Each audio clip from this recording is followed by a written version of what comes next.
miembros. Entonces lo que vamos a hacer es, yo les busqué una animación que la voy a grabar de todas maneras porque siempre las pierdo. Entonces la vamos a grabar y las vamos a ir repasando. Recording in progress. ¿Cuál era? Ahora, ¿cuál era? Espérenme. Esperen que la voy a dejar adelante porque si no...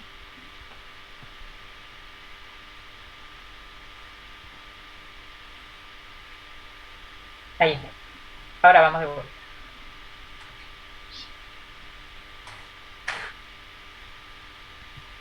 Se está grabando y entonces es esto. Bueno, alcanzan a verla ahí, ¿verdad? Ahora la vamos a agrandar. Bueno, fíjense que siempre nosotros estamos, para hablar de todos los temas, siempre volvemos a la tercera semana y cuarta semana, ¿sí? Entonces nosotros hasta acá, esta es la vista dorsal de un embrión donde se está formando la placa neural, acá tienen el surco neural, en el extremo posterior todavía está gastrulando. Y el embrión es un embrión trilaminar, hacia arriba tenemos el ectodermo, donde ya hay ectodermo general y ectodermo neural, después viene el mesodermo y después viene el endodermo. Acá es como que sacamos la cavidad amniótica, ¿sí? Para poder ver este dorso del embrión. Pero si nosotros hacemos un cortecito de este embrión, un corte a ese nivel, vamos a tener entonces que acá tienen lo que les mostraba. Esto es la placa neural que se está plegando, el surco neural. Este es el ectodermo general, esto es lo que va a dar cresta neural. Y acá tenemos entonces la notocorda y acá está el endodermo. Entonces hacia arriba tenemos saco vitelino y hacia abajo tenemos, hacia arriba tenemos saco amniótico y hacia abajo tenemos el saco vitelino. ¿Qué es lo que va a hacer el mesodermo acá? Va a dar un mesodermo paraxial, que es el que vamos a ver después cómo forma los arcos vertebrales y la dermis dorsal, y vamos a tener el mesodermo intermedio a esta altura, que es donde se va a formar, se va a segmentar para formar el pronefros, el mesonefros, el metanefros, y a nivel del mesonefros la cresta gonadal. Y el mesodermo lateral, que es de lo que vamos a hablar ahora, tiene dos hojas.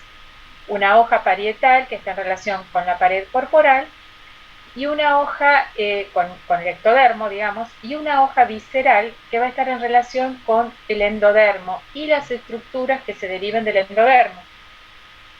Entre la hoja, el mesodermo lateral tiene dos hojas, y entre las dos hojas entonces vamos a tener una cavidad que es el celoma intraembrionario, que se está formando acá. Fíjense que todavía esto es un embrión plano, ¿sí?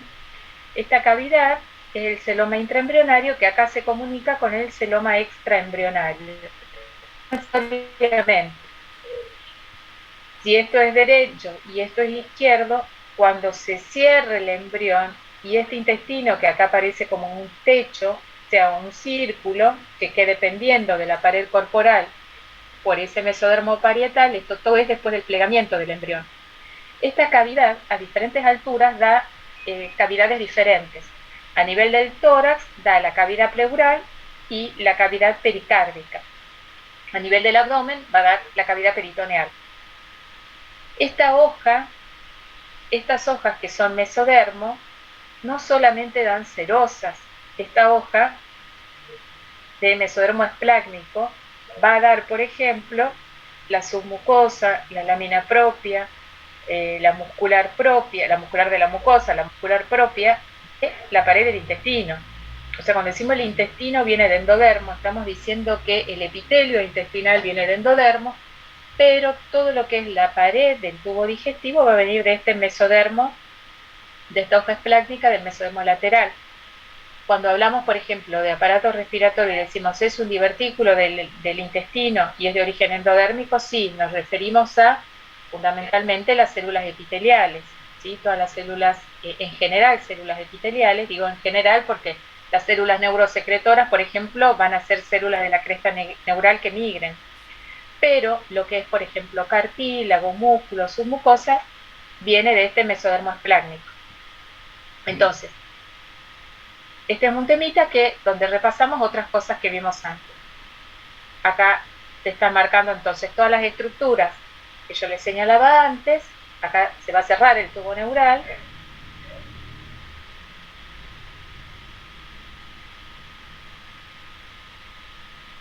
¿Sí? Se está cerrando el tubo neural y ahí se marcan las células de la cresta neural que migran. Algunas quedan como raíces dorsales de los nervios raquídeos y otras van a migrar para formar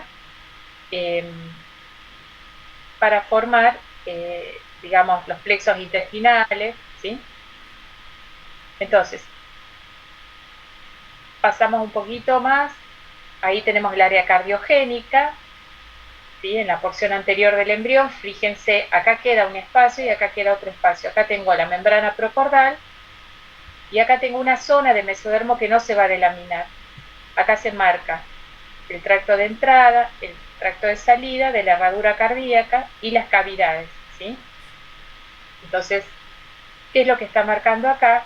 Este mesodermo está delaminado, ¿sí? Es lo mismo que mencionábamos antes, es un mesodermo delaminado, acá ya tienen los somitas, se está cerrando el tubo neural, y lo que queda hacia afuera es la cavidad celómica. Entonces está marcando cómo hay una comunicación al principio entre ese celoma extraembrionario y el celoma intraembrionario.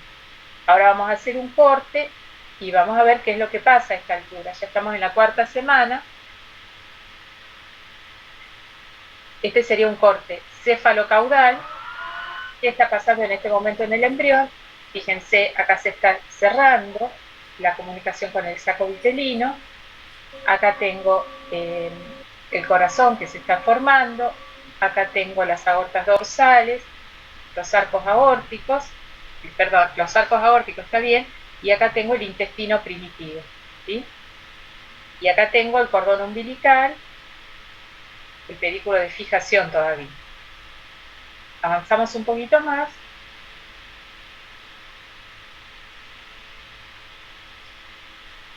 Y acá le va a mostrar otro corte, como es la comunicación entre el celoma intraembrionario y el extraembrionario.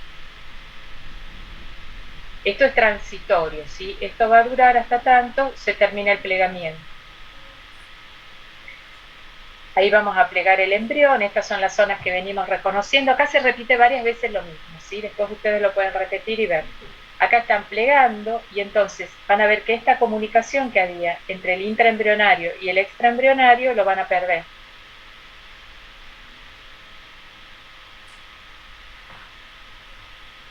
Fíjense, ahí se termina de plegar el embrión.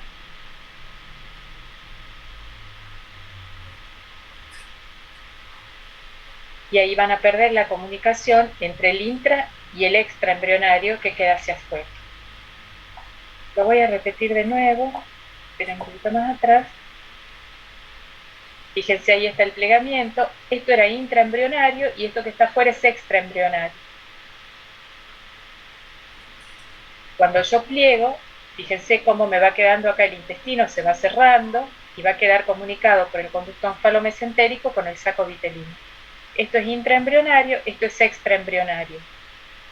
Esto es hoja parietal del mesodermo lateral, esta es hoja esplácnica del mesodermo lateral, esta es hoja somática del mesodermo extraembrionario y esto es hoja esplácnica, del mesodermo extraembrionario. Acá hay una continuidad entre las dos hojas del mesodermo intra y extraembrionario.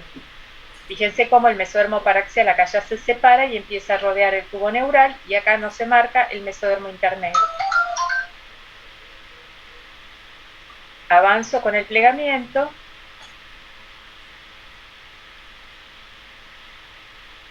Fíjense, esto es intra y esto es extraembrionario, están comunicados. Acá estoy formando intestino, conducto onfalomesentérico y saco vitelino.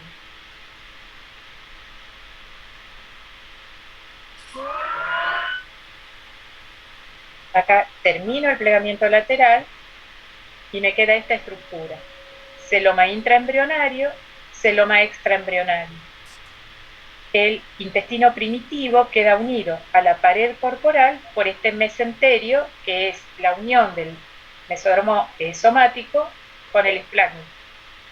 mesenterio dorsal y este es el mesenterio ventral.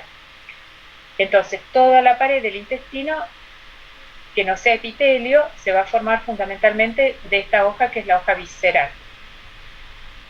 Y esta placa lateral va a contribuir, entonces, por ejemplo, esta placa parietal, digamos, es cuando ustedes dicen aporta células para los cordones sexuales primitivos, ¿sí? Y dicen es el epitelio celómico, se refiere a esto. Esto va a aportar células al mesodermo intermedio. Este mesodermo parietal que tenemos acá va a colaborar, por ejemplo, con la dermis de la región ventral del tórax, mientras que la región dorsal del tórax, la dermis, se va a originar del dermomiotoma que tenemos acá. Y ahí tienen separado entonces lo que es intra y lo que es extraembrionario, y acá queda todo el embrión envuelto en saco amniótico.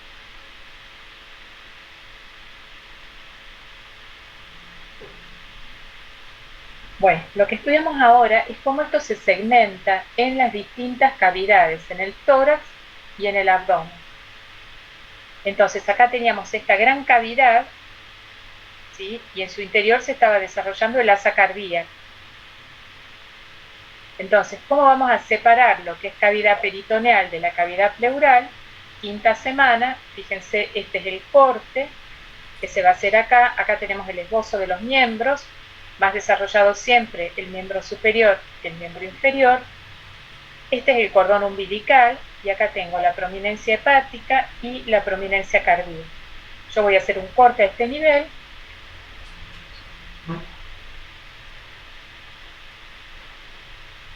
Y entonces acá tengo este celoma intraembrionario. Acá está formándose el corazón. Y acá vamos a tener los pulmones, que se acuerdan que era un brote, y ese brote daba un bronquio de fuente derecho, un bronquio de fuente izquierdo, y estos a su vez se iban segmentando en los bronquios lobulares. Y todo eso, como es una evaginación de este intestino primitivo, se iban desarrollando envueltos en esta hoja de mesodermo esplácnico, que era el que rodeaba al intestino primitivo. Entonces, en la medida en que esto se va desarrollando, ¿qué hace? Empuja esta otra, que es la hoja parietal. Va a empujar, como que la va a horadar, y de ahí sale este repliegue de ambos lados, que es el repliegue pleuro-pericárdico. Está entre la pleura y el pericardio. Entonces estos son los repliegues pleuro-pericárdicos, que se van a unir entre sí y van a separar lo que es la cavidad pleural de lo que es la cavidad pericárdica. Avanzamos un poquito más y ahí separé las cavidades. Mientras tanto, se siguen extendiendo lateralmente los pulmones por las ramificaciones que va teniendo la vía aérea. Entonces acá tengo cavidad pleural y cavidad pericárdica.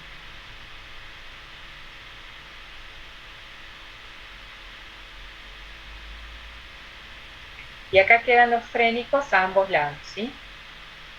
Cavidad pleural, los pulmones en desarrollo, la vena cava inferior, y acá, bueno, ya tienen el mesodermo paraxial que formó los esbozos cartilaginosos de las vértebras. Si esto lo vemos, para ver el desarrollo del diafragma necesitamos otro tipo de corte, es simultáneo a este, ¿sí? Acá vamos a tener un corte transversal. Esto es ventral y esto es dorsal, ¿sí? Acá nosotros que hemos hecho, cuando el embrión se pliega en sentido cefalocaudal, la parte anterior del mesodermo que yo les mostraba, que no se delaminaba, esa parte queda entre el corazón, el área cardiogénica y el hígado en desarrollo. Y eso, cuando ustedes hacen un corte a ese nivel, aparece como esta estructura, que es una estructura maciza, que es lo que va a dar lugar al centro tendinoso del diafragma. Fíjense que en las paredes corporales ya tengo costillas y músculo, que es derivado del mesodermo parietal. Estos son los orificios de la aorta, del esófago. Y acá yo saqué los pulmones. Entonces, al principio, la cavidad pleural está comunicada con la cavidad abdominal. O sea, hay una comunicación entre lo que sería el espacio pleuropericárdico con el espacio peritoneal. Entonces, estos canales se llaman canales pericardio peritoneales. ¿Qué es lo que va a pasar? En la medida, así como los pulmones, decíamos que en su desarrollo empujaban la pleura parietal para formar esas crestas pleuropericárdicas que iban a separar la pleura del pericardio, también crecen hacia abajo y entonces se empujan la pleura de abajo, el mesodermo parietal de abajo, hacia adelante. Entonces van a empujar esto hacia adelante para cerrar estos canales.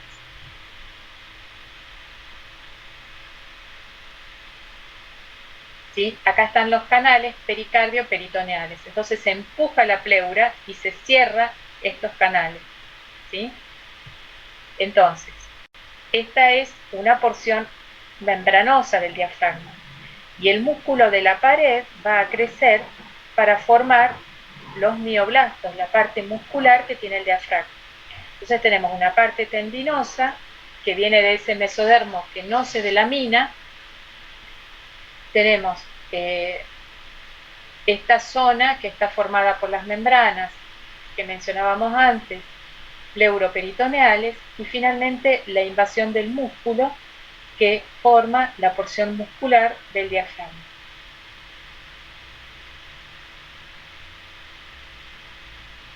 Tienen que quedar obviamente los orificios para que pasen tanto el esófago como la cava y la aorta.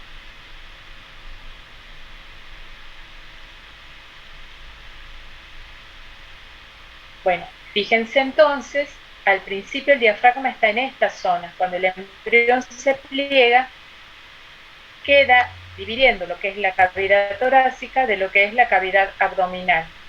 En esta zona va a recibir su inervación, por eso después, cuando se experimenta el crecimiento del tórax y el diafragma desciende, perdón, acá está el área cardiogénica, acá tienen el hígado, y acá tienen esa comunicación que les decía que es pericardio-peritoneal.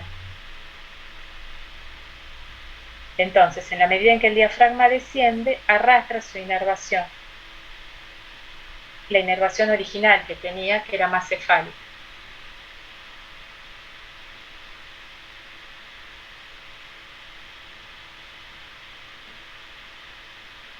Bueno, acá volvemos en la publicidad. ¿Siguieron hasta ahí más o menos? ¿Lo repetimos?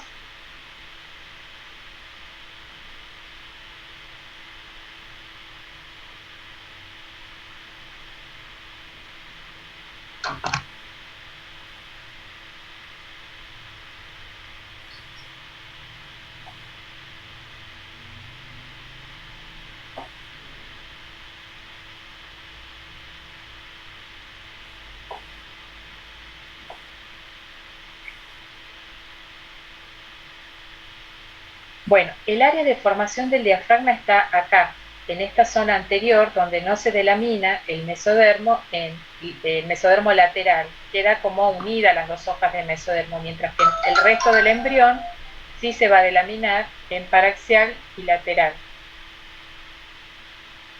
Entonces, lo que veíamos acá, en el corte transversal, vemos cuáles son las regiones del mesodermo, en qué estado está el ectodermo.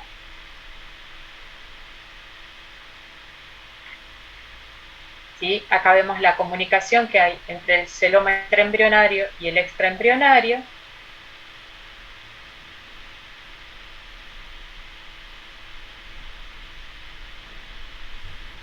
Acá vamos a tener la hoja esplácnica. Cuando consideran todas las paredes, es esplagnopleuria y la otra es somatopleura. Acá tenemos el área cardiogénica. Fíjense, esta es el área del diafragma. Esto es lo más anterior que tiene el embrión.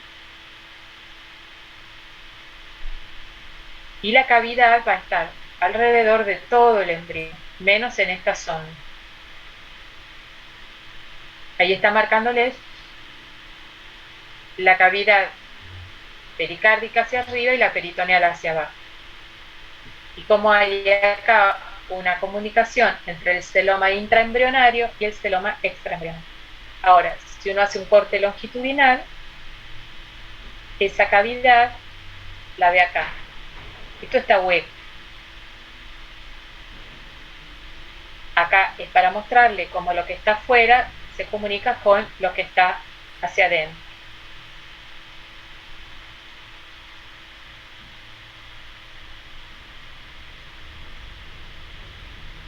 Lo que está adentro se comunica con lo que está hacia afuera. Entonces ahora este embrión se va a plegar, vamos a hacer el plegamiento lateral.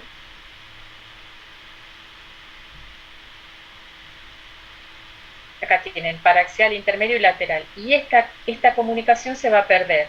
Fíjense cómo se termina el plegamiento. Esto va a quedar como intraperitoneal, como celoma, perdón, intraembrionario, y esto es celoma extraembrionario. Y queda el intestino primitivo unido a la pared por su mesodermo dorsal y su mesodermo ventral. Esta es la cavidad peritoneal o pleural según donde estemos. Acá tenemos un canal pericardio-peritoneal y acá una cavidad peritoneal. Lo que vamos a hacer ahora es separar esas cavidades. Entonces, vamos a ver en un corte de un embrión de 5 semanas que hay una sola cavidad común entre lo que va a ser una sola cavidad divertículo respiratorio, que en la medida que se vaya ramificando va a ir arrastrando esta pleura. Todo esto es visceral. Esto es mesodermo lateral, hoja visceral. Esto es mesodermo lateral, hoja parietal.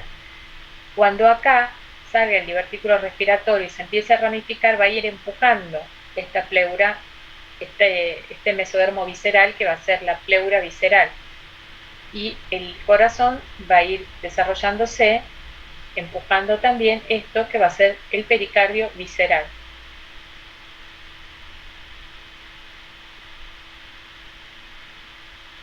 Ahí se están desarrollando los pulmones y aparece un repliegue cuando se van desarrollando los pulmones.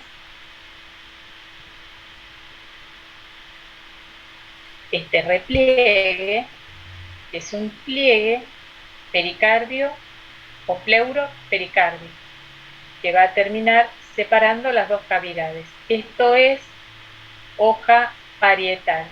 Esto es hoja visceral. Hoja parietal y hoja visceral. Ahí se separan las dos cavidades. Entonces, esto es cavidad pleural y esto es cavidad pericárdica.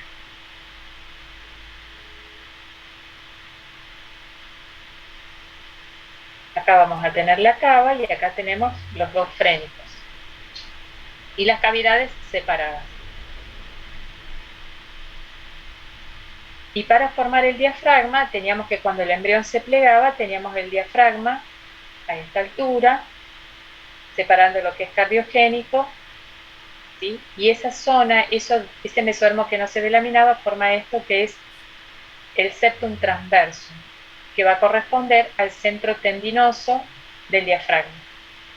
Cuando los pulmones crecen, así como crecen lateralmente y empujan la pleura parietal, cuando crecen hacia abajo empujan la pleura parietal y tienden a cerrar estos orificios que comunicaban la cavidad pleural con la cavidad peritoneal.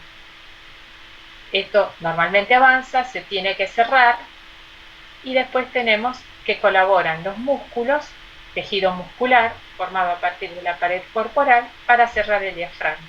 Entonces el diafragma va a tener una porción tendinosa, que es derivada del septum transversum, una porción membranosa, que es derivada de las membranas pleuroperitoneales, y vamos a tener tejido muscular. Lo que pasa a continuación, que el diafragma que se forma a la altura de C3, C5, después experimenta un descenso, pero arrastra su inervación desde el lugar en que se formó originalmente. va a tener inervación entonces de los somitas tercero y quinto, pero también va a tener inervación de los músculos intercostales, que son los que le dan la inervación a la porción muscular del diafragma.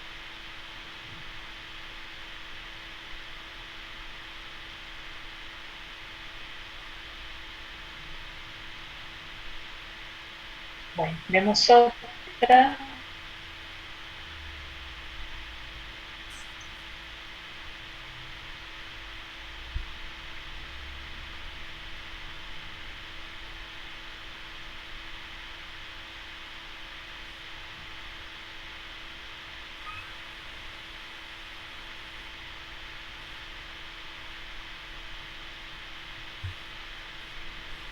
Este es un power.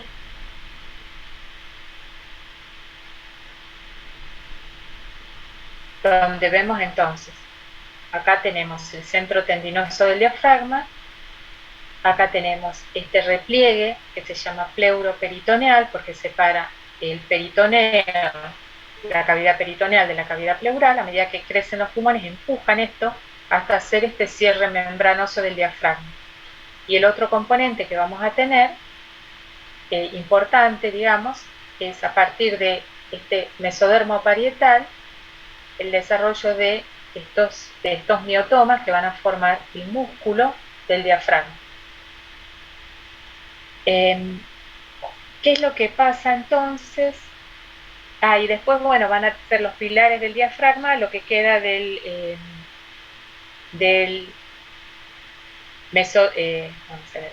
mesenterio dorsal del esófago a nivel, mesenterio ventral del esófago a nivel intraabdominal. Esperen que empecé por la última. Bueno, esto es básicamente... está con ruido, perdón. Bueno, acá están caminando, comunicándose las dos cavidades, que es lo que veíamos antes, mesodermo parietal, boca esplácnica. Esto es, que está pintado de anaranjadito, es el mesodermo extraembrionario. Perdón si hace ruido. Acá está la comunicación de las cavidades.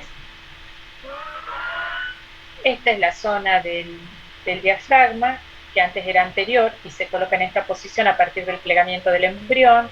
Acá tienen el corazón, que también era en región cefálica, y acá está, fíjense, el divertículo respiratorio. A medida que este divertículo respiratorio se vaya desarrollando, se desarrolla en el espesor de este mesodermo esplácnico y va empujando la pared, el mesodermo parietal. Bueno, esto era para mostrarle, pero ya no está la animación. Y esta es donde adquiere su inervación original el diafragma con la posición esta del septum transversus, somitas cervicales tercero quinto, raíces cervicales, pero cuando experimenta el descenso, va a arrastrar su inervación, ¿sí? Por eso las lesiones cervicales pueden dar parálisis del diafragma, parálisis importante, digamos, ¿sí? Aunque puede conservar cierta movilidad porque la parte muscular adquiere su movilidad de los intercostales. Acá tienen un corte, el septum transversum, cuando decimos que, fíjense que acá vamos a tener el esófago, y en el espesor del septum transversum contamos siempre que se desarrolla el hígado, y que acá hay un ligamento, que es un ligamento, y acá tenemos, perdón, el ligamento gastrohepático, que es un derivado de lo que es el mesenterio ventral. Entonces,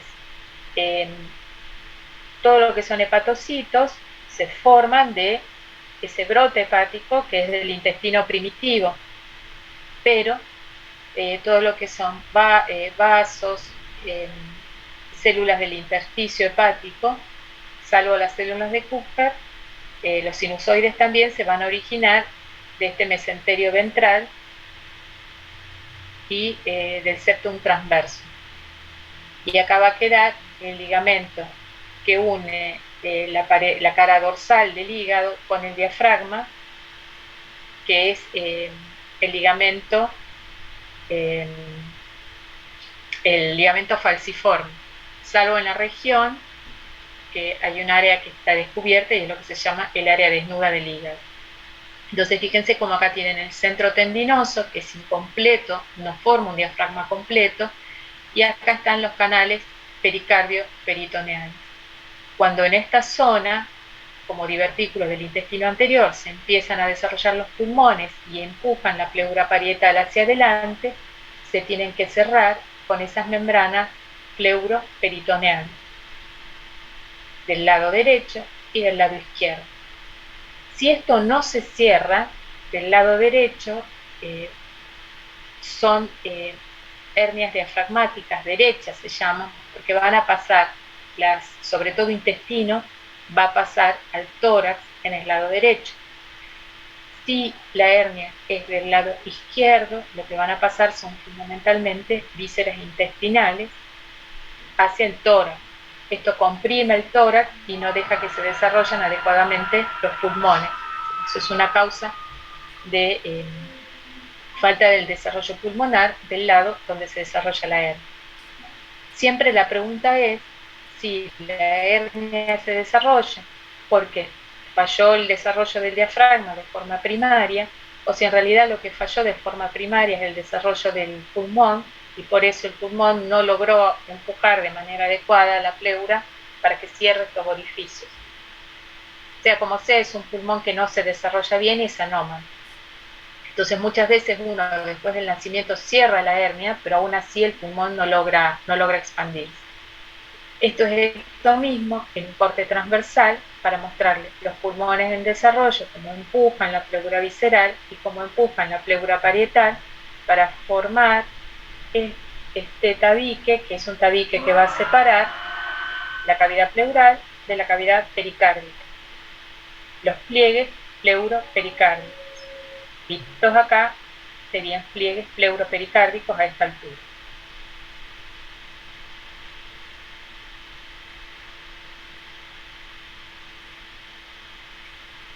Esto es lo mismo que vimos en la animación, esos pliegues que se unen, el pulmón que se va desarrollando, y acá tengo las dos cavidades separadas, pleural y pericárdica.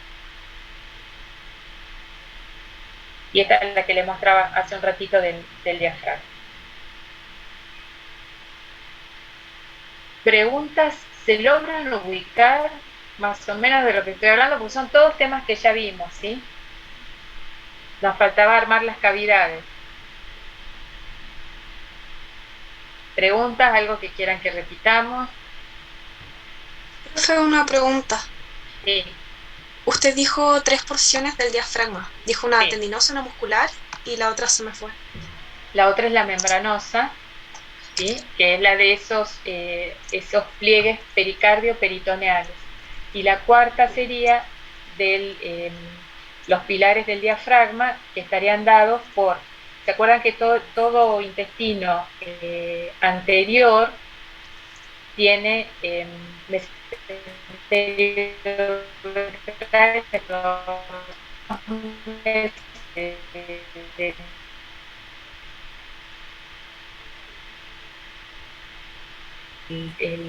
ligamento gastroesplénico y tenemos el gastrohepático, digamos, ¿sí? Ventral y dorsal respectivamente, pero lo que corresponde al diafragma sería el cuarto, al esófago sería el cuarto componente, que serían los pilares del diafragma.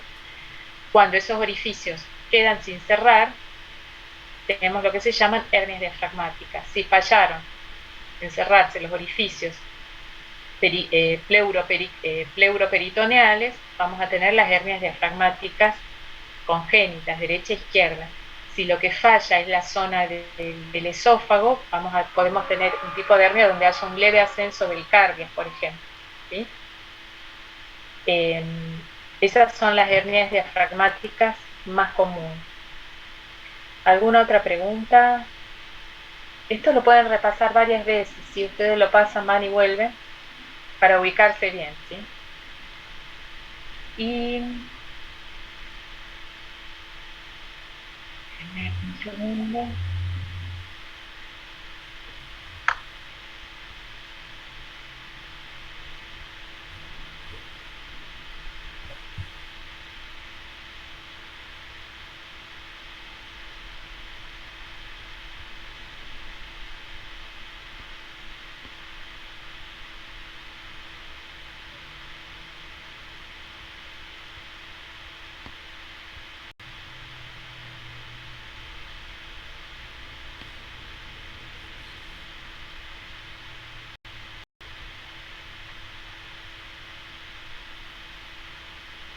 Bueno, acá hablamos entonces del esqueleto axial. Fíjense, acá estamos de nuevo con somatopleura, que es, corresponde a la hoja lateral, la hoja somática del mesodermo lateral. Acá tienen la esplacnopleura, que corresponde al... cuando ustedes hablan de esplacnopleura o de somatopleura, están hablando de la pared completa, ¿sí? La pared completa acá, por ejemplo, la esplacnopleura incluye la pared del intestino más la hoja esplácnica. Cuando dicen somatopleura, incluyen el ectodermo y todas las capas que tengan ahí formadas de la pared corporal y la hoja parietal. Acá está el mesodermo esplácnico. Esto es el mesodermo paraxial, que tenía estos somitas, ¿sí? Estos somitas, ¿qué hacen? Van a formar, hablamos siempre de los somitas posóticos, los que están detrás de la placoda ótica, que la vamos a ver ahora en el TP que viene, que tienen potencial evolutivo de cartílago, dermis y músculo, a diferencia de los somitómeros, que son los que están de la placoda ótica de oído hacia arriba.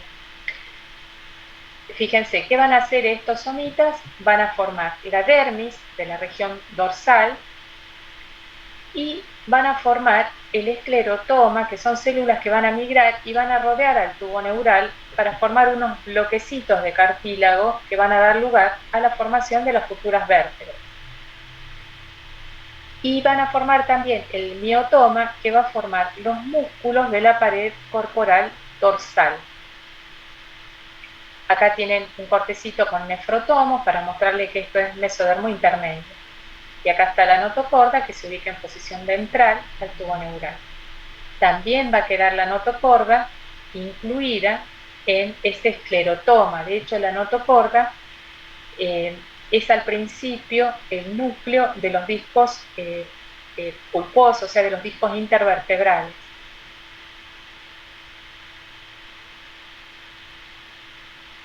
Entonces, vamos a aprovechar un poco los gráficos.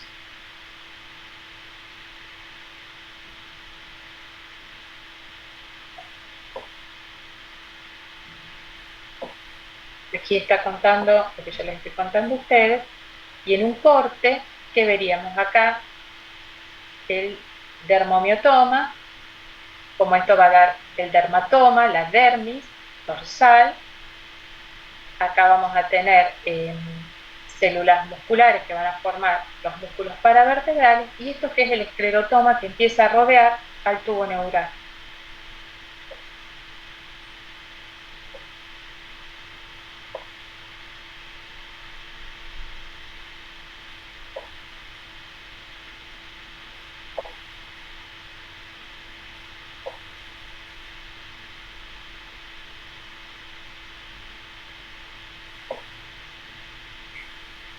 Todo lo que es este esclerotoma,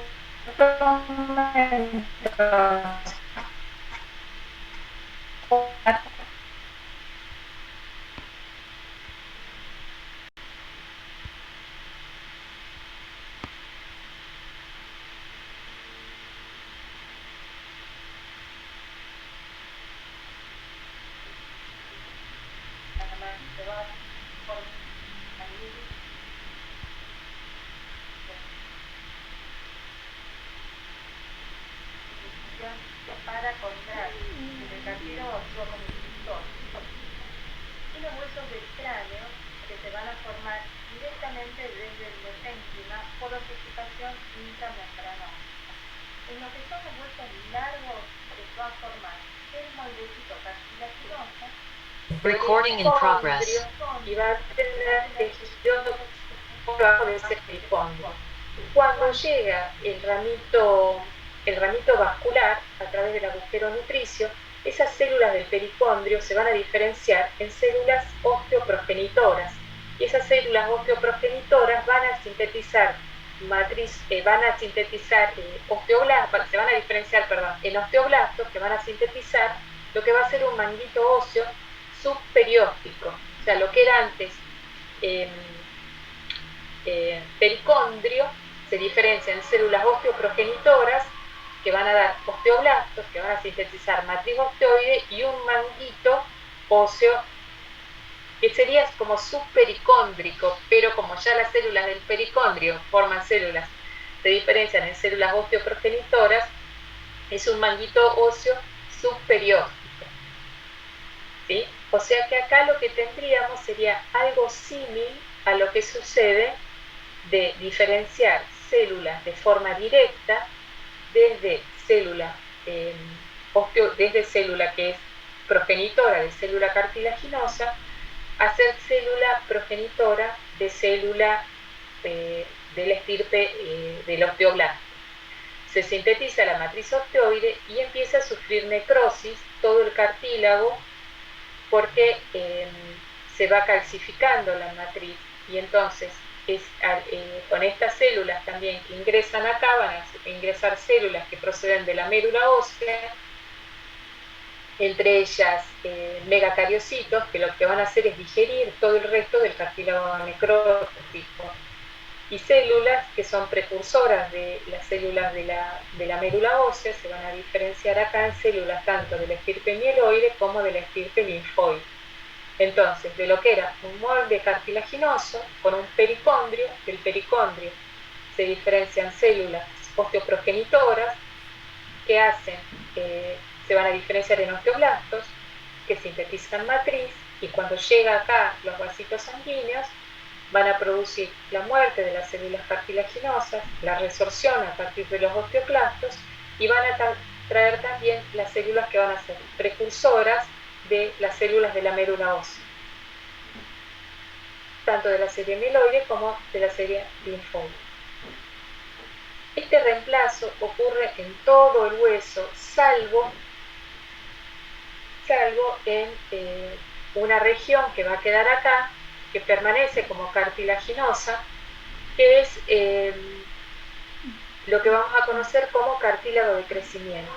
En esta zona es donde se va a producir el crecimiento en largo del hueso, que son a partir de cartílago de reserva, cartílago proliferativo, cartílago hipertrófico, finalmente la calcificación de la matriz cartilaginosa, la muerte de la célula cartilaginosa, la resorción por los osteoclastos que entraron por acá, y finalmente el reemplazo por las células osteoprogenitoras, osteoblastos, matriz osteoide, osteocitos. Esta sería la secuencia de osificación, ¿sí? Esto ya lo estudiamos cuando hablamos de osificación endocondral, pero bueno, este proceso se inicia entonces en la vida intrauterina, y cuando uno nace en general con osificadas las diáfisis, estos huecos, porque acá hay médula ósea.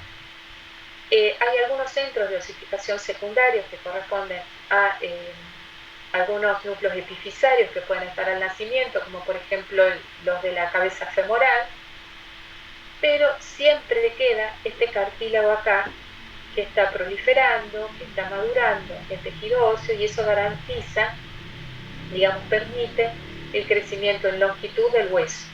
Al mismo tiempo acá también hay procesos de resorción y de nueva síntesis de hueso, por eso también hay un crecimiento en ancho de los huesos. Esto muy relacionado también porque acá se van a insertar los músculos, y de la tracción y el movimiento también se estimula el crecimiento del hueso.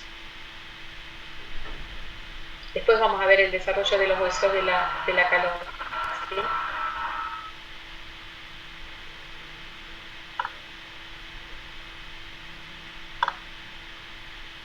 Como ven, esto lo estudiamos ya cuando hablamos de osificación endocondral, acá lo volvemos a repasar.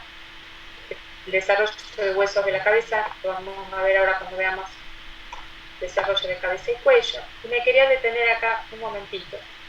Fíjense que acá tengo los miotomas, y acá tengo cada miotoma con su raíz nerviosa, y este bloquecito que era el que rodeaba al tubo neural,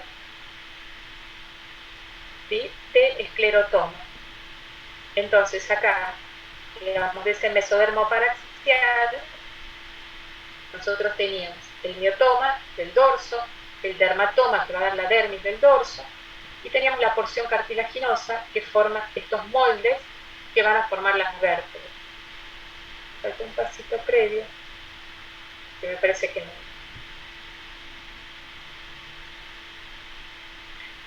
Bueno, pero este esclerotoma no va a dar exactamente una vértebra, sino que la porción superior de un esclerotoma se va a combinar con la porción inferior del otro esclerotoma. Entonces lo que va a dar una vértebra es esto y esto.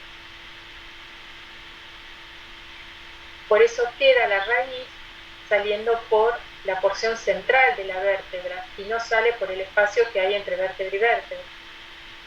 ¿Le siguen? Está bien marcado acá, pero sería esta porción inferior de un esclerotoma se combinaría con la porción superior del otro esclerotoma. Y las raíces nerviosas van a salir por el agujero de una vértebra. Mientras que al principio las raíces nerviosas emergen entre esclerotoma y esclerotoma. Entonces acá tendríamos una vértebra, acá tendríamos otra vértebra, acá tendríamos otra vértebra. Y entre vértebra y vértebra queda este núcleo pulposo, ¿sí?, que al principio está formado por la célula de la notocorda y después es reemplazado por tejido mesenquimal. ¿Se ubican lo que les estoy mostrando? ¿Sí? Fíjense cómo la raíz nerviosa acá está entre esclerotoma y esclerotoma, pero después sale del cuerpo de la vértebra a partir de los orificios que tiene. ¿Sí? ¿Lo ven? Sí, sí. Sí, profesor. Bueno, ¿qué es lo que pasa también? Quiero mostrarles otra cosa.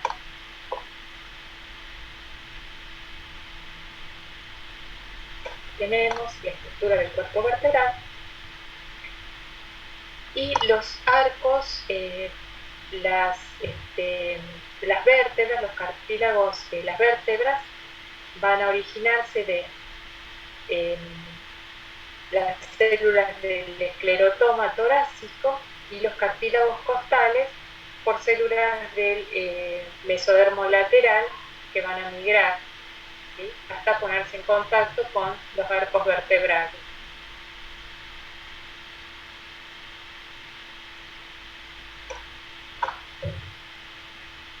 Bueno, acá tenemos la publicidad.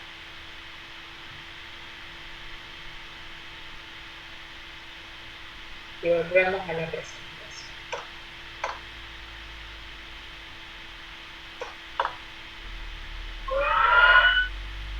Y el músculo, como les decía, tiene origen dependiendo de la región de lo que hablemos. Los de la región dorsal, el teniotoma, y los de la porción ventral va a ser de la hoja lateral del mesodermo paraxial.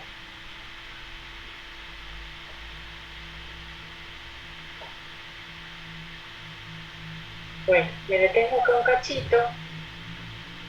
Para formar los miembros aparecen inicialmente como evaginaciones de la pared corporal. Siempre los muestro cuando les muestro los embrioncitos de cuarta, quinta semana. Siempre se desarrolla antes el miembro superior, está más adelantado que lo que es el miembro inferior. Pero fíjense, cuando hablamos de vaginaciones, esa vaginación se lleva a su miotoma de su lugar de origen y se lleva también la raíz nerviosa de su lugar de origen. Después, ¿qué va a pasar? Desde esta yema de miembro se va a diferenciar primero una paletita que va a formar la mano. Ahí hay una zona de proliferación y que aparte está localizando dónde se van a ubicar los pulgares de cada lado. Fíjense que los dos miembros no son iguales, ¿sí?, sino que son como en espejo. Primero se va a marcar lo que es la manito, después se va a marcar lo que es el antebrazo y por último lo que es el brazo. Pero toda esta elongación, fíjense que arrastra la inervación de su lugar de origen. ¿Sí? Fíjense, acá vamos a tener lo que corresponde a la manito, al antebrazo y al brazo. Son todas señales que van a partir de esta región y se desarrollan en espejo. Las manitos aparecen al principio como si fuesen espatuladas, quadrúpedo, y después tiene que haber fenómenos de apoptosis, de muerte celular programada, para separar cada uno de los dígitos. Es común, por ejemplo, que en el pie, entre el segundo y el tercer dedo del pie, que le llamamos ortejos, quede una pequeña membranita, que es lo que llamamos sindactilia. O sea, cuando quedan esas membranitas, donde no se completó la muerte celular programada, le llamamos sindactilia. A veces esas sindactilias son familiares. ¿Sí? Entonces, sale como una vaginación, les decía, que arrastra el músculo y la inervación motora y sensitiva de su lugar de origen. Entonces, fíjense, cuando uno les dice que estos dedos, y hay una vista que es dorsal y una vista que es ventral. Si yo lo veo de la cara ventral, estos dedos tienen una inervación, fíjense, de C7. ¿Eso qué quiere decir? Que las células del somita que dio origen a la dermis y a la inervación proviene de C7. Si acá decimos que esta raíz es de C6, quiere decir que originariamente este dermatoma, este miotoma, venía de C6, adquirió su inervación en C6. Lo mismo esto es dorsal 1, dorsal 2, fíjense en el pie, esto es L4, esto es L5 y eso es S1. Bueno, ¿para qué me servirá saber esto, por ejemplo? ¿Qué opinan? Puede ser por si hay alguna lesión según la altura de la espalda, que después te afecte. Por ejemplo, cuanto más abajo sea, se requeriría que no puedas mover las piernas, por ejemplo.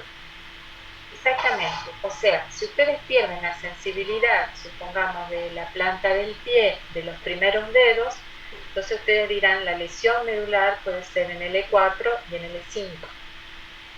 ¿Para qué les sirve esto? Ustedes van a ir seguramente a hacer una resonancia medular, pero en esa zona que les marca el dermatoma, ustedes van a decir, voy a hacer cortes más finos, por ejemplo, ¿sí? Le ayuda a hacer la descripción semiológica de dónde ustedes suponen que está la lesión. Entonces, esto tiene una implicancia, digamos, desde la semiología. Uno en general se aprende 4 o 5 dermatomas, como para ubicar, hacer una ubicación más grosera, y después, digamos, va afinando. Entonces, ¿qué es el dermatoma? Son regiones que, como tienen el mismo origen embriológico, comparten la misma inervación. Hay dermatomas que son ventrales y también los podemos marcar en las regiones dorsales. Bueno, esto es más de biología del desarrollo, porque nosotros no lo vamos a trabajar por ahora, en lo que es el desarrollo de los miembros. ¿Sí? Así que bueno, esto es un poco lo que les quería compartir. No es muy largo, pero sí lo que si ustedes lo estudian bien, Recording stopped. sirven para repasar todos los otros temas que estuvimos viendo. O sea, cuando ustedes vayan a leer ahora desarrollo pulmonar, van a repasar cómo es el origen de las pleuras y de la cavidad pleural. Cuando ustedes vayan a leer desarrollo del corazón, van a poder repasar cómo es el desarrollo de las cavidades pericárdicas. Y cuando volvamos, digamos, para repasar lo que es el desarrollo del aparato digestivo y de la cavidad peritoneal, que lo van a ver ahora en anatomía, nosotros ya lo vimos cuando vimos el digestivo, van a poder repasar también el origen del peritoneo. ¿Sí? Son temas que van integrando cosas que ustedes por ahí las saben y les quedaron algo suelto. Siempre preguntan mucho por la hoja esplácnica, que son estas hojas del mesodermo. Bueno, acá con esto ustedes ya lo pueden repasar y volver a ver. Después se las voy a subir edito esto y se lo subo. ¿Sí? ¿Preguntas? No, por ahora no. Está, bueno. Después van preguntando a medida que tengan dudas. ¿Tenés los preparados como para repasar, Dani? Sí, el único que me va a faltar es el de Timo, que no lo tengo, pero bueno, sí. me regalaron en estos días unas impregnaciones argénticas de sistema nervioso central que las quería compartir. Dale, y busco el de timo, ¿sí? Y te lo voy acercando, así completas la caja. ¿Te parece? Bueno, sí, sí. Dale. Bueno, ahora estoy tratando de... ¿Qué le pasó a la cámara? Entro y salgo el programa de la cámara.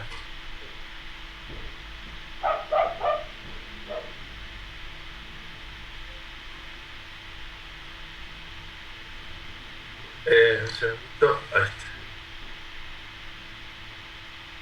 está. Ahí está. Bueno, entonces vamos a compartir. Las impregnaciones de plata se contracolorean con oro y usaban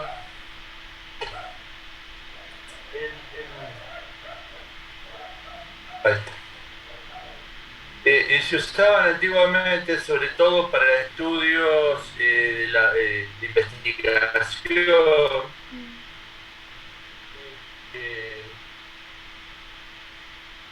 estoy acá en clase. Y ustedes ven acá, este es un corte histológico de bulbo, donde van a distinguir la diferencia entre sustancia blanca y sustancia gris. Bueno, a ver, colocar mi microscopio, así. Ustedes saben que limita con el bulbo, en este caso, con el cuarto ventrículo, y está tapizado por epitelio ependimario. Aquí vemos lo que sería el epitelio, teñido en negativo, y por debajo vamos a encontrar, que le voy a dar más luz, no da más luz, ahí está. Bueno, esto que corresponde a lo que es sustancia blanca, las olivas vulvares que tienen gran cantidad de neuronas, y acá las alcanzan a ver ustedes, grandes neuronas que ahora la vamos a ver a más momento.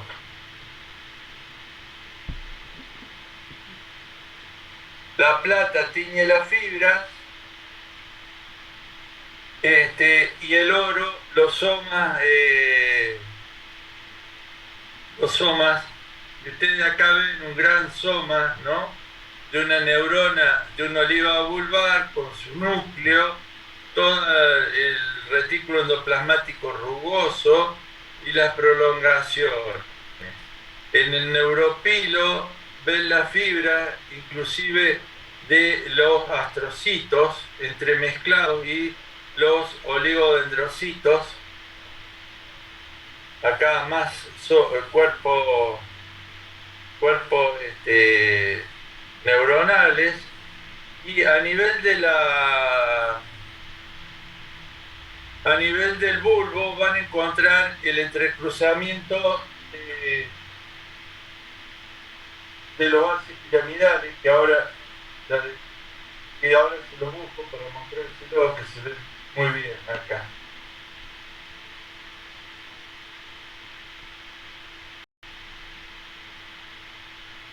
En Buenos Aires los alumnos compraban las cajas de preparados y microscopios, y bueno, un médico viejo que lo conservó me lo dejó los otros días. Bueno, ustedes acá ven axones, ¿no? Esta es la línea media del bulbo, los axones, que estos nacen en el cerebro, en la corteza cerebral, y llegan acá los axones, y lo que es derecho pasa a la izquierda y lo que es izquierdo pasa a la derecha. Por eso ustedes vieron que cuando hay un accidente cerebrovascular del lado derecho produce una parálisis y una hemiplegia del lado izquierdo, ¿no? Bueno, porque acá se entrecruzan las... Ahora, si vamos a más aumento, podemos ver, distinguir acá que no hay cuerpos neuronales, con mayor facilidad las células de la glía. todo lo Profe, esa zona que mostraba también se puede llamar decusación de las pirámides, ¿o no? Claro, la decusación de las piramidales, claro, muy bien. Ok. Bueno, acá.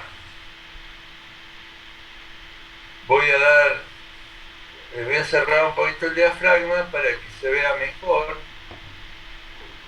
Ustedes ven, la mielina no se ha teñido, por eso es esto negativo, el axón sí, y fibras que están, que pueden ser dendritas o parte de los astrocitos, pero las células, por ejemplo, que van a encontrar entre medio son oligodendrocitos en este caso, ¿no?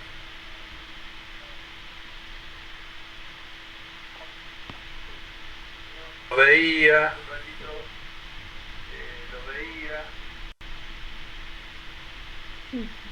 Este es un vaso sanguíneo cortado longitudinalmente y ustedes ven cómo da una rama, ¿no?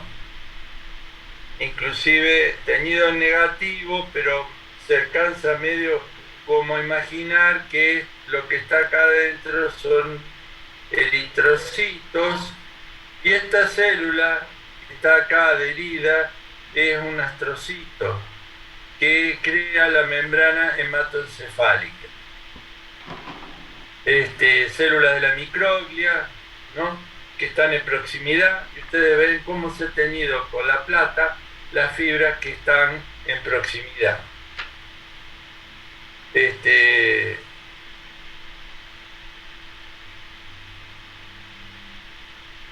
Las neuronas son mucho más fáciles de distinguir porque son a este aumento, estas son células de la glía, y van a empezar a ver, estas son neuronas medianas, ¿no?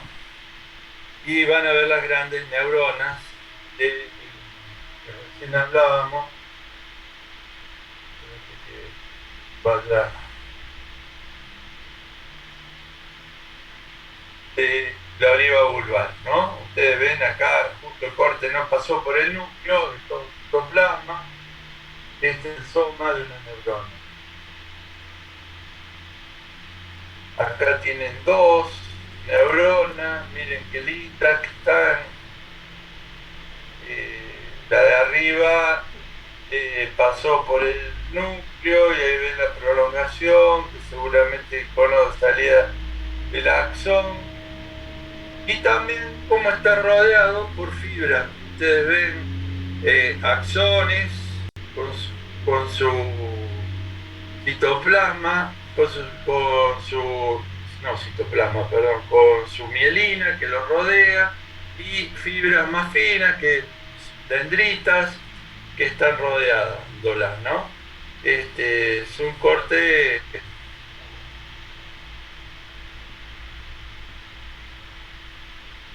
es mucho trabajo y sería muy bueno que nosotros pudiésemos tener un laboratorio de histología en la cátedra, porque la técnica o el técnico que haga estos preparados les lleva mucho tiempo y son costosos, por eso se han dejado de hacer, y los cubre objetos de estos preparados son redondos, o sea, para que se den idea, deben tener por lo menos 60 años, que no se hacen más cubre objetos redondos. Bueno, acá ven células esta es una célula de la glía. Un comentario. Ya no se hacen tampoco de esta calidad, porque Elena, ¿te acordás que compró y son horribles? Esto es de muy, muy buena calidad. Sí, es re viejo. Está muy bien hecho, sí. Son re viejos. Sí, de hecho los que compró Elena dijo Sí, que todo eso no lo pudimos ni usar porque eran horribles. Sí, es de la década del 50, yo calculo esto, por lo menos, tienen 60, 70 años estos preparados. Que si han estado en la oscuridad, ven que no pierden la coloración, ¿no? Pero realmente muy bueno el preparado. Ahora les voy a mostrar uno de médula espinal. No sé si alcanzan a distinguir ahí que el cubre objeto es redondo. ¿Lo ven ahí? Sí, se ve. Se ve, bueno. Eso es una cosa que no se hace más. Esto no sé cuántos años tiene, ¿no? Bueno. Acá el otro preparado que vamos a ver. También el cubre es redondo, si lo alcanzan a distinguir.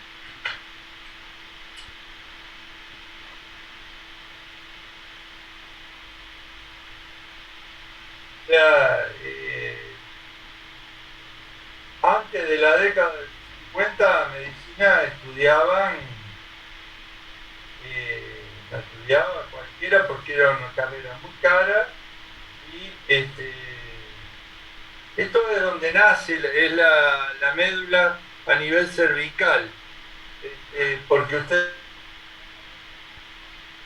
el epéndimo, ahí lo alcanzan a ver, es donde nace el epéndimo.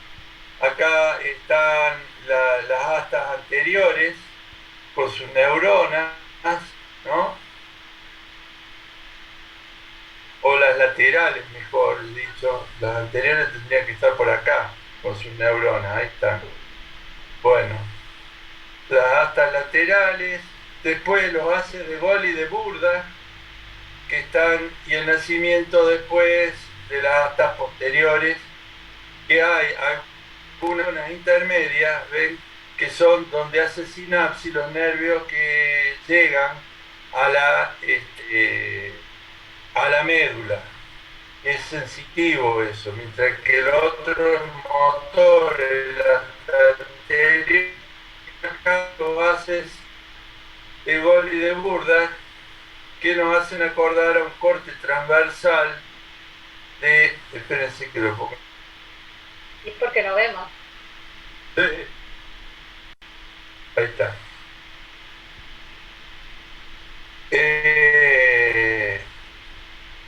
¿Ven ahí?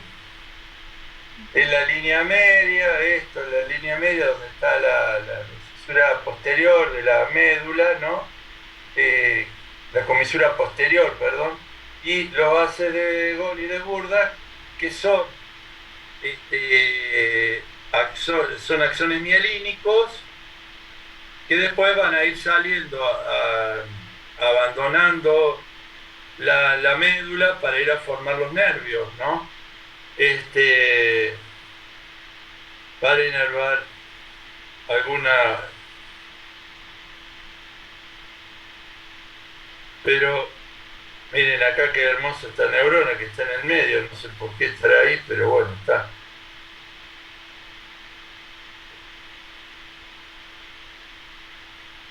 Pero, y después, estos son células de la glía, son astrocitos, estos que están acá, que son más chicos, ¿ven? En proximidad de un vaso, seguramente con pie chupadores y todo, en el medio de la sustancia blanca. Miren, este astrocito es de libro acá. Acá lo alcanzan a ver ahí, un astrocito fibroso con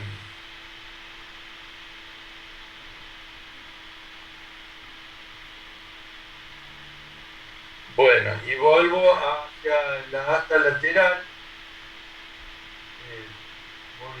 Los llevo rápido, entonces que encuentra el epéndimo acá. Miren las neuronas, esta sustancia gris, y ahora vamos a ir a más aumento para ir distinguiendo lo que es glia de lo que es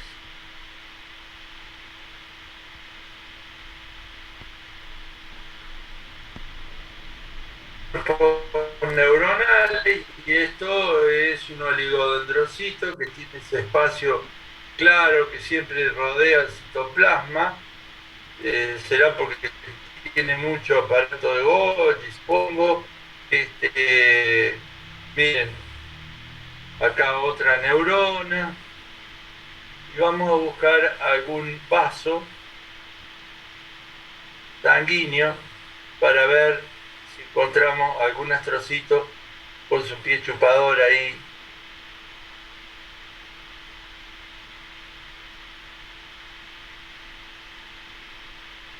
Acá esta neurona, miren qué linda que es, con sus prolongaciones, ¿no? Una dendrita, el cono de salida del axón y más dendritas por todos lados. Acá ahí parece Esto es un vaso sanguíneo, pero bueno, acá no veo que tenga ningún astrocito cerca.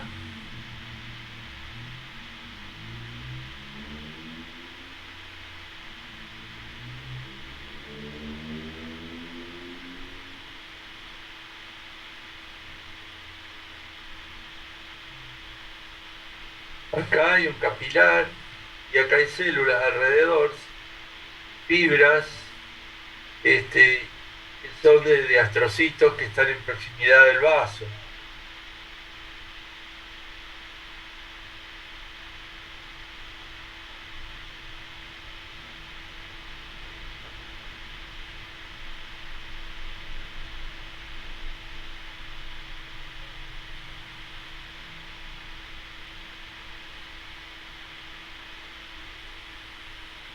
Ay.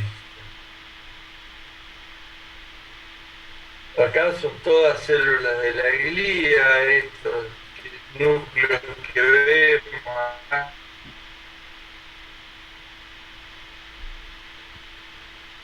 Bueno, después hay otro corte de cuarto ventrículo.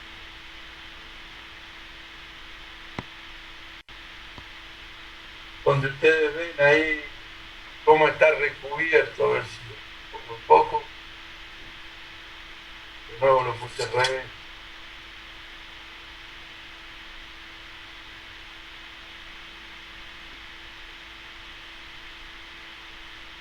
O sea, esto es pía madre, esto es espacio subaracnoideo, ustedes, bueno, no, cuarto ventrículo en este caso.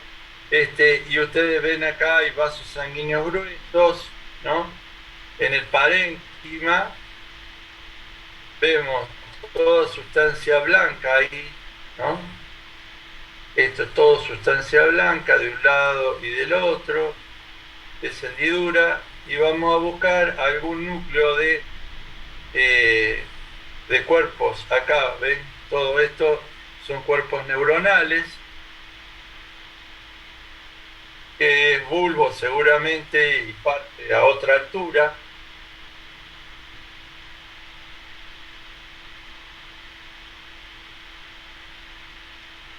Y acá, ahora cierro la franja para que se vea más claro. Y ustedes ven acá la diferencia de lo que es la sustancia blanca de lo que es la sustancia gris. Ahora vamos a ir a un aumento más.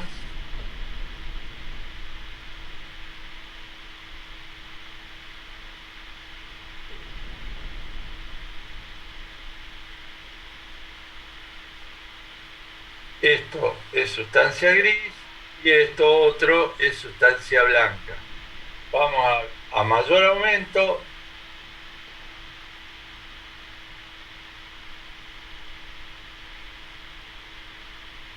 Ustedes ven cómo se han teñido las fibras, ¿no? En la sustancia blanca podemos distinguir, además de las fibras, los cuerpos, o sea, los somas de las células de la glía. Vamos a ver si vemos algún astrocito fibroso.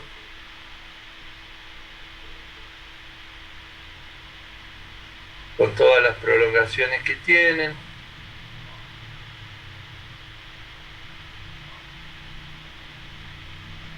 Bueno, acá hay un oligodendrocito que está envolviendo.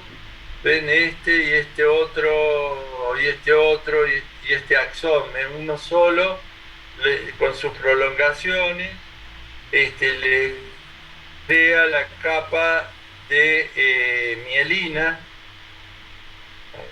A ver otro.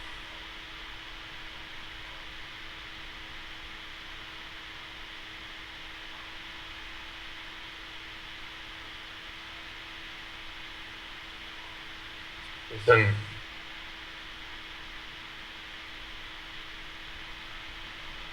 pero que realmente lo miré así rápido los otros días y ahora me acordé que ahora voy a ver pues sí, cuando hablaba así encontré un trocito, creí que lo iba a encontrar fácil después.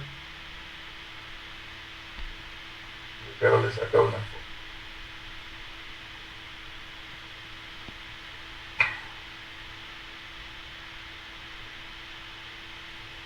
Bueno,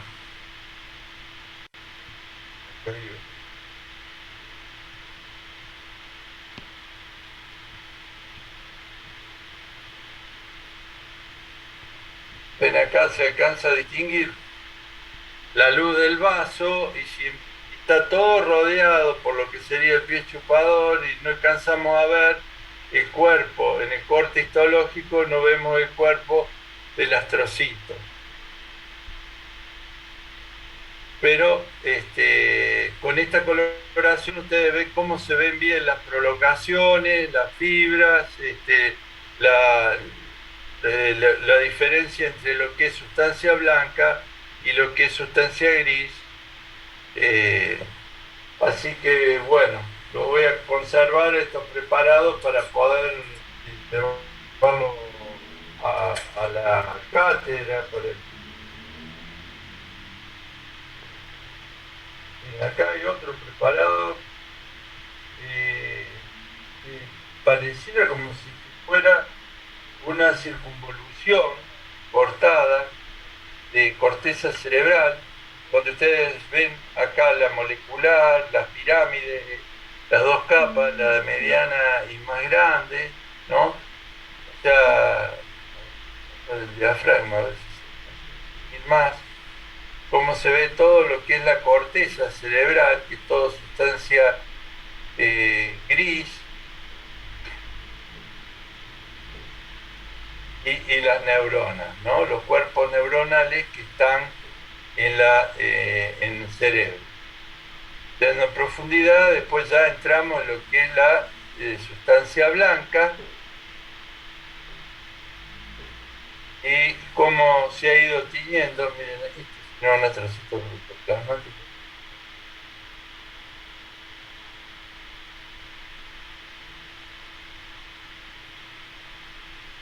Que son ven que son mucho más grandes que los fibrosos, son células de sostén y forman la membrana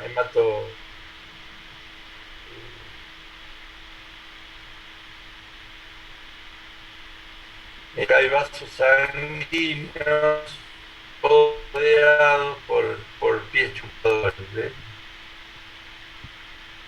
Y acá un vaso, ¿no? Este vaso sanguíneo, acá tienen uno y acá tienen el otro.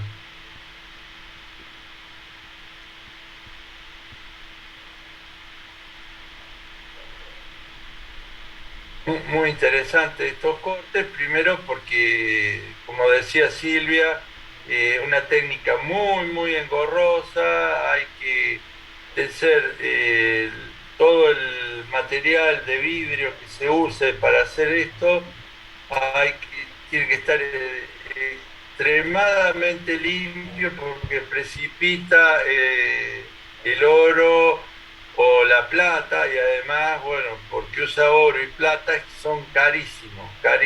¿Ven? Ustedes ven acá la zona de las grandes piramidales, que es la quinta zona, cómo se distinguen bien en sustancia gris los cuerpos de estas neuronas. No sé si cierro, porque y abro el de abajo, a ver si se ve mejor. cerrando el diafragma. Bueno.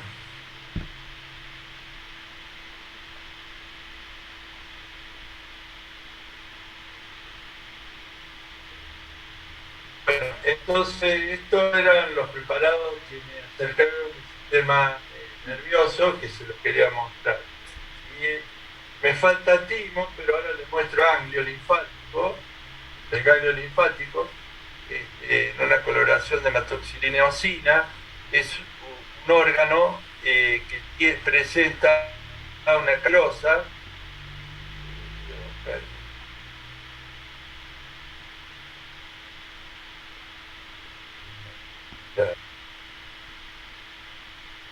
Bueno, entonces lo que estamos viendo acá, esto es la cápsula fibroconectiva que lo rodea, ¿no?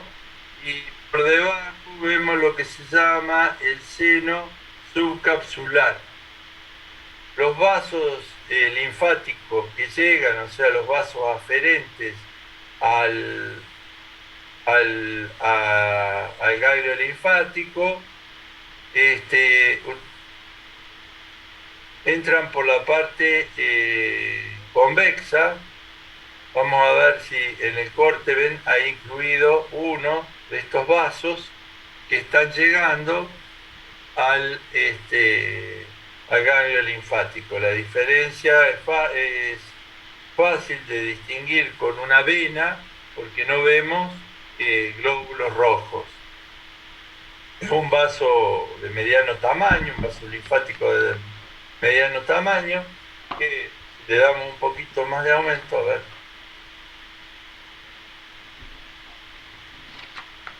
Un poquito más.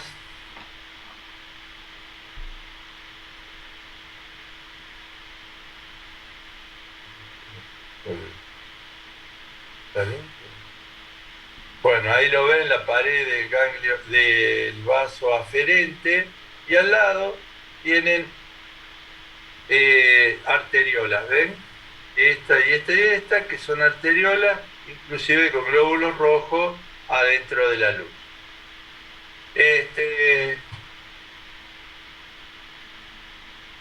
Bueno, entonces todo el tejido adiposo que rodea al... A ver si está más. Lo voy a limpiar al preparado porque parece que está sucio.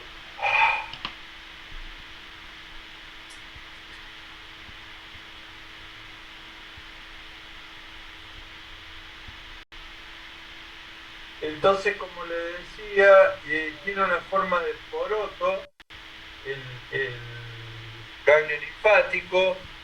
En la parte cóncava tiene lo que se llama el hilio, con la salida de los vasos eferentes, que sería acá, y vamos a encontrar a su vez venas y arterias, que son la arteria es encargada de la nutrición, ¿no? Acá lo ven, la llegada de una arteria, la salida de la vena y la presencia de vasos linfáticos eferentes a nivel de la parte convexa. Siempre la cápsula y el seno subcapsular. Después, estudiando lo que es el parénquima del ganglio linfático, vamos a encontrar estos acúmulos de linfocitos donde que se disponen como formando nódulos, que son los folículos linfáticos, que tienen un centro germinativo, que porque las células del centro germinativo tienen mayor cantidad de citoplasma, porque son células más inmaduras, vemos menor acúmulo de núcleos, porque el citoplasma lo distancia uno del otro, y es más eosinófilo el centro germinativo que lo que la corona, donde la ausencia de citoplasma o la escasa cantidad de citoplasma que tienen estos linfocitos hace que sea más basófilo, porque los núcleos están más cerca uno de otro. Si lo ponemos a más aumento, vamos a ver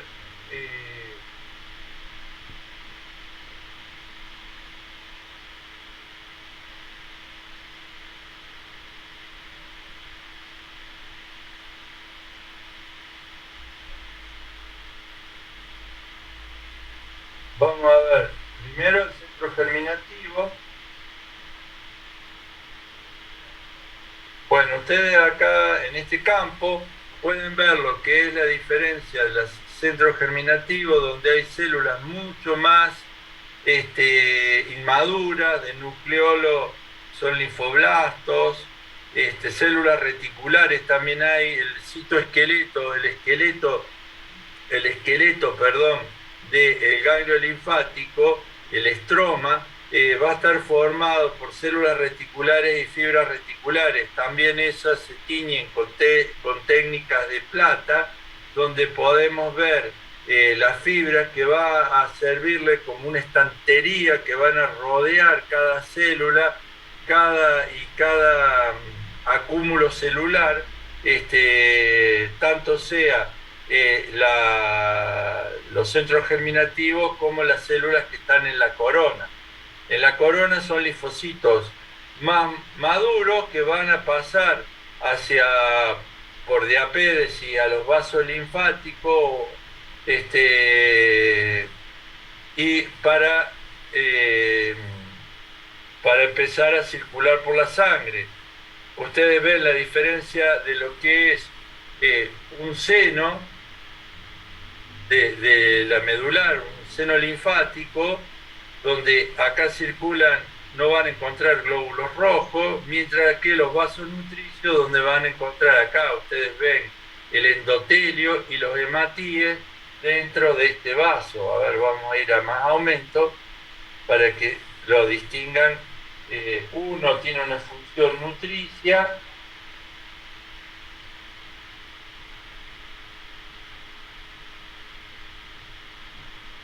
ustedes ven, esto era la parte germinativa del ganglio linfático con células jóvenes, inmunoblastos, linfoblastos, células reticulares, y la corona ya de linfocitos maduros. Y todo esto, como necesita nutrición, necesita oxígeno, glucosa, que le va a llegar por los vasos sanguíneos. Mientras que entre los folículos, ustedes van a encontrar los senos, en la médula hay cordones de linfocitos, cordones medulares y senos medulares, donde van a encontrar en estos senos, de donde se originan después los vasos linfáticos eferentes, van a encontrar elementos linfoides, como puede ser este linfocito pequeño, linfocito mediano, plasmocitos,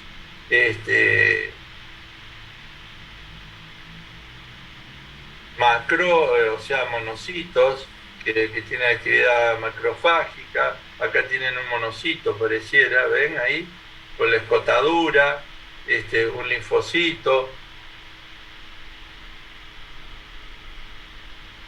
Bueno, ahora vamos a buscar, ahí estamos en el seno marginal.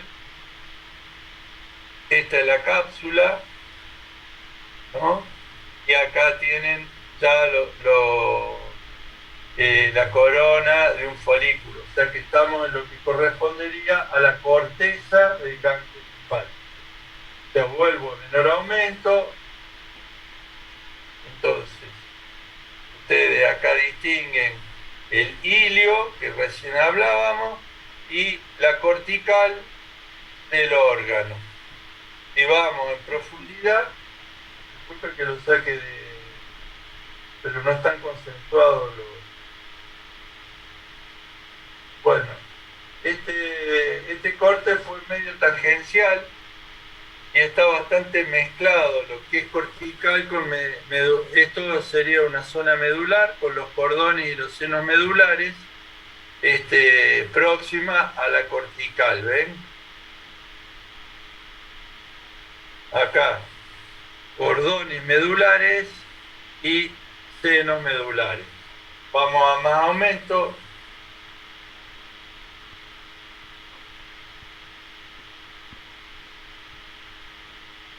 de nuevo, ahí un aumento más porque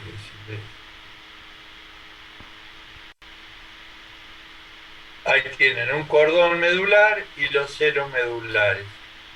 Y un vaso linfático bastante grueso que van a hacer acá para terminar en el ilio y dar lugar a un eferente, ¿no? Un vaso linfático eferente.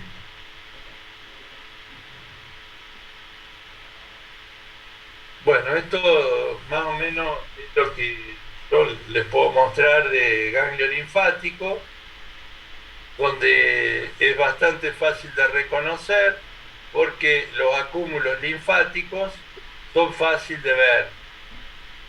Otro órgano que ustedes van a encontrar acúmulos linfáticos, pero que ustedes para hacer el diagnóstico diferencial en qué órgano están, a pesar de que tienen folículos linfáticos, ustedes ven que estos folículos linfáticos que les estoy mostrando acá, como no tienen arteria. O sea, ustedes ven que acá tienen la parte germinativa y la corona, y no hay ningún vaso sanguíneo que los centre o que esté en proximidad del ganglio linfático. En el caso del vaso, ustedes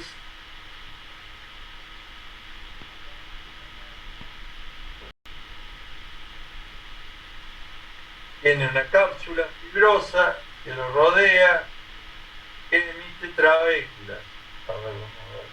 Estas trabéculas de tejido fibroconectivo penetran en profundidad y por esas trabéculas penetran las arterias trabeculares. Estas arterias trabeculares se rodean de tejido linfático de linfocito. Tienen, ustedes ven la arteria rodeada, que le llamamos arteria central, pero que rara vez es central,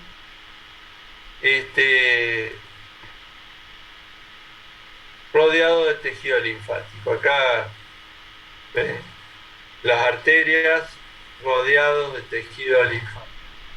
A ver, voy a buscar otra. Y acá le dan el nombre de corpúsculo, le llaman sustancia, pulpa blanca, perdón, porque en el corte macroscópico estos acúmulos linfáticos que tienen esta arteria central, que tienen centro germinativo y la corona de linfocitos maduros, se ve de color blanco, mientras que lo que lo rodea a esto son miren, acá se ve una trabécula de tejido conectivo por donde penetra la arteria trabecular que se rodea del tejido linfático, mientras que la pulpa roja, ahora vamos a buscar una zona donde corte puesto bien próximo a la corteza del acá. Van a encontrar los capilares sinusoides llenos de glóbulos rojos, como es acá, y los cordones de Roth. A ver, más aumento.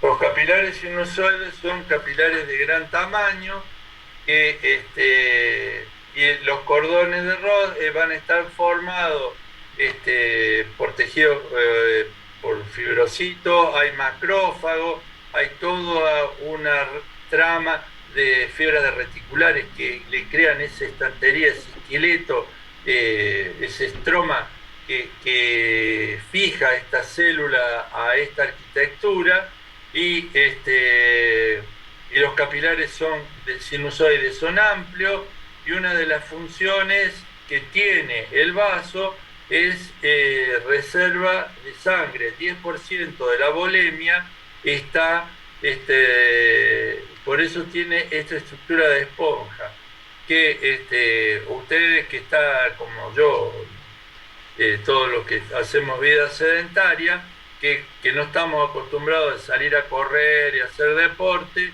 cuando salimos a correr tenemos un dolor acá en el flanco izquierdo y decimos, ay, me duele el vaso. Tienen que parar porque les duele y es que se contrae el vaso para volcar esa volemia a la sangre, ese 10% más de sangre de la volemia. O sea que si ustedes tienen 5 litros de sangre aproximadamente, hay 500 centímetros cúbicos de sangre que está permanentemente de reserva en el vaso.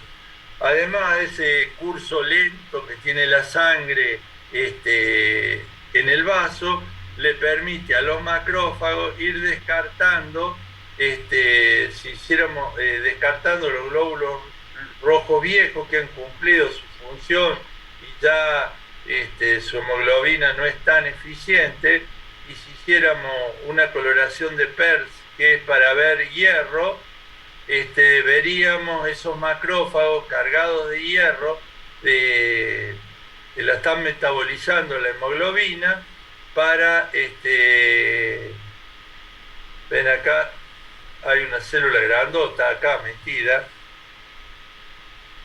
y esto es un macrófago, ¿no?, que se fagocita la hemoglobina, la desdobla la globina de hierro, el hierro vuelve al pool de hierro para formar nueva, y la globina igual para formar nueva hemoglobina a nivel de la médula ósea. Miren acá cómo se ven, centro germinativo, pareciera acá, con linfoblastos, con células, estas células grandotas. Este es un cordón de Roth, perdón, me equivoco. Ok, acá estos son macrófagos, hay linfocitos, hay células reticulares que son bastante difíciles de distinguir con esta coloración. Miren acá cómo se ve bien la pared de un capilar sinusoide, son capilares fenestrados, ¿no?, grandes.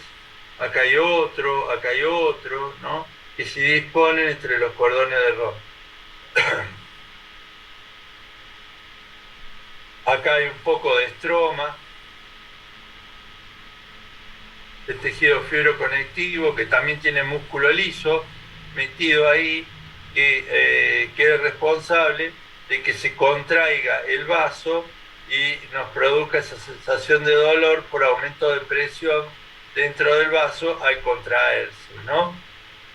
Ahí lo ven, todo este tejido fibromuscular, ¿no? Y la pulpa roja, que un capilar sinusoides,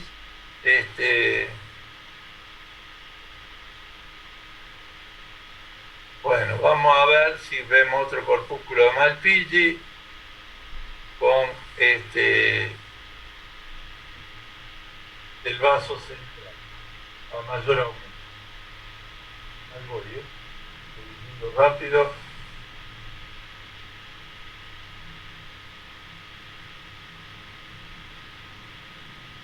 Ahí ven la arteria central, que no es tan central, rodeado por todo este componente de tejido linfático que rodea a la arteria, que es rama de la trabecular, como le decía yo, de la arteria esclénica, que llega al vaso, se divide, irriga toda la cápsula y penetra junto con las trabéculas que emite de tejido fibroconectivo y muscular que emite la cápsula, para formar estos linfocitos.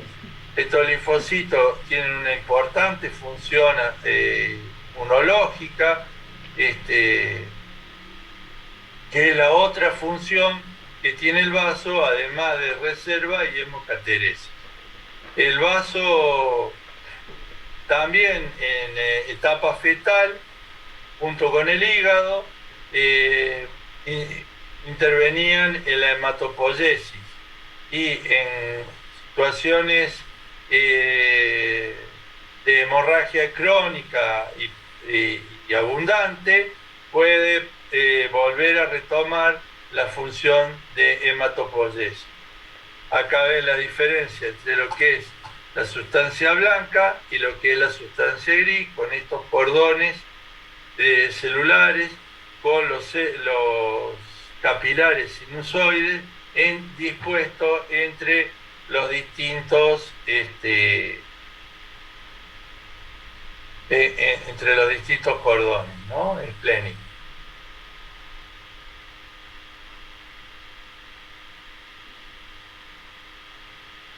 Bueno, vamos a recorrer la cápsula, a ver si tenemos suerte. A ver.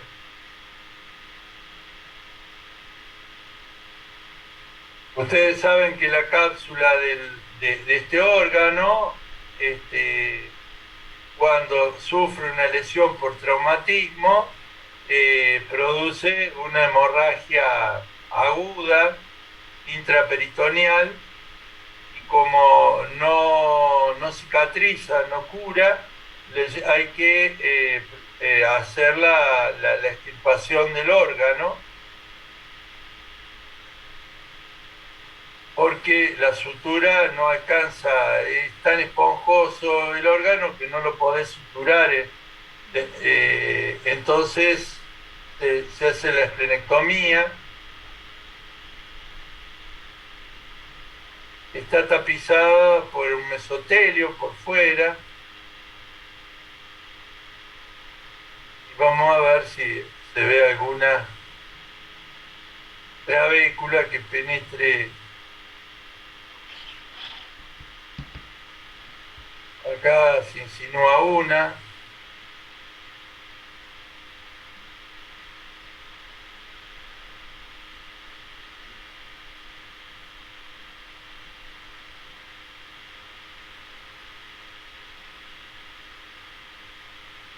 Es todo tejido fibroconectivo la cápsula.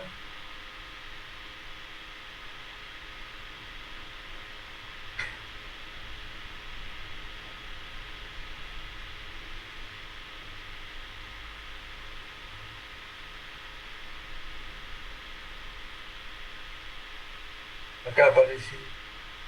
Ven acá, esta es una trabécula.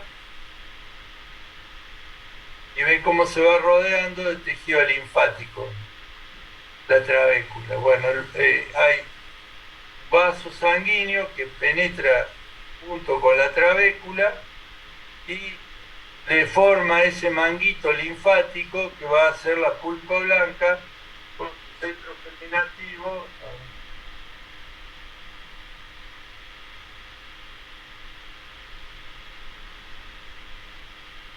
Ven acá.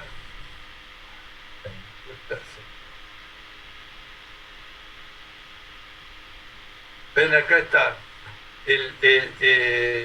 Acá medio que se alcanza a ver la luz de la arteriola, ¿no? Todo el tejido linfático que lo rodea y la pulpa roja que está a su alrededor. A ver, voy a ver si encuentro uno cortado.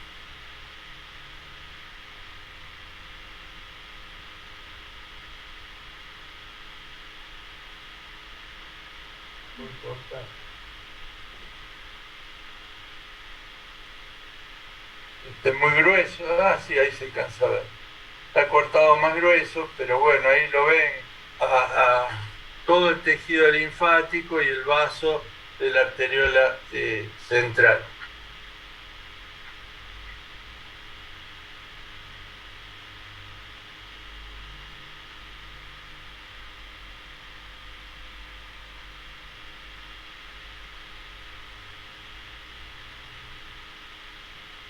Ahí ven la trabécula y todo el tejido linfático que lo rodea y acá un poco de sustancia blanca.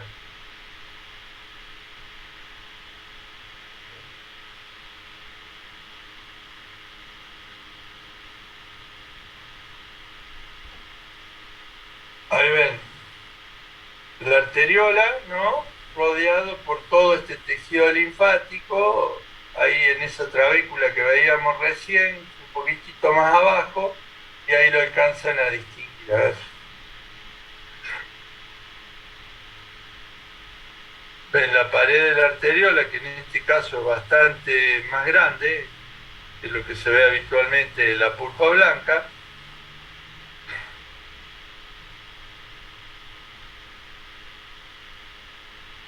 Rodeado por todo el tejido linfático que lo rodea. Y el otro preparado que nos faltaría ver sería el timo. El timo es un órgano que es muy importante en los primeros años de vida, que ocupa el mediastino superior y anterior, es uno de los órganos más grandes en el momento de nacer, junto con el hígado, y que va a ir evolucionando en a medida que vayamos madurando, y en el adulto ha sido reemplazado por tejido adiposo, y tiene inmerso en ese tejido adiposo y en proximidad de los vasos sanguíneos que hay tejido linfático residual, que en caso de algún proceso patológico se va a volver a desarrollar el timo. Y cuando lo veamos tiene una característica, tiene una disposición lobular,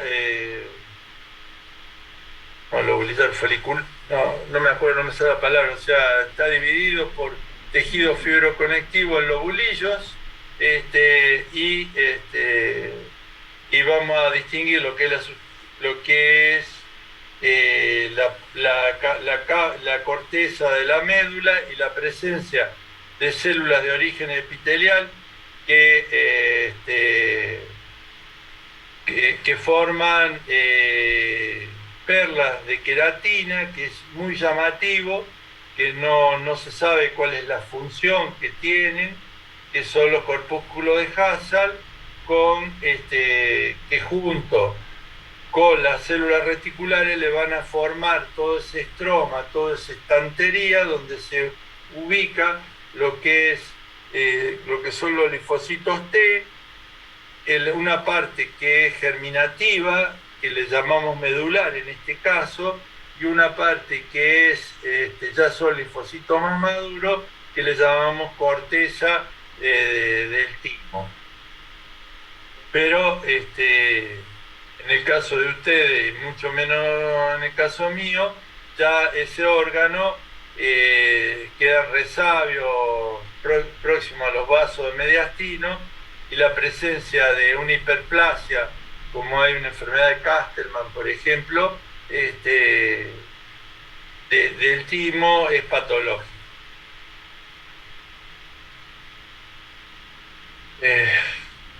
Bueno, no sé yo qué más decirle de estos dos preparados. ¿Quieren hacer alguna pregunta? ¿Les puedo o mostrar algo que ustedes pidan?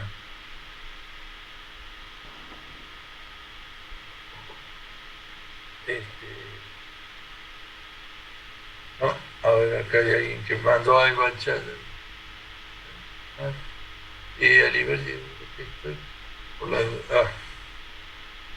Bueno, no sé, Silvia, ¿hay algo más que quiera que les muestre? Ay, yo estoy hablando y no me están escuchando. No, ya está, los liberamos, Daniel. Bueno. Ahí les pongo asistencia, ¿sí? Ah,